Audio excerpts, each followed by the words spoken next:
we've decided to launch a really important initiative in Phoenix Union that we call Every Student Every Day.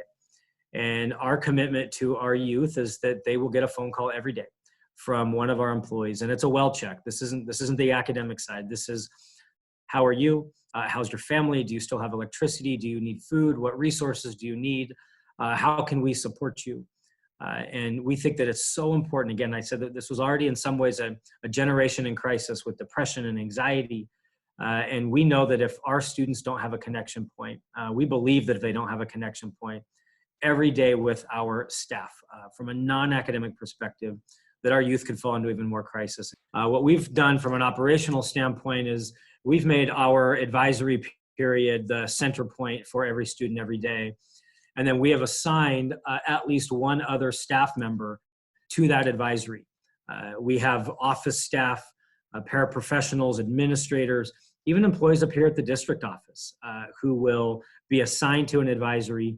Our advisors have somewhere between 18 and 25 kids. And so we will each take somewhere between 8 and 12 youth, and we will make those phone calls every day. What we also have connected to this initiative is a link that is sent to all of our staff members. And so every time you make a phone call to a student, you go into that link and you update the information from the phone call. You might put that student A had their phone disconnected and you could not get a hold of them.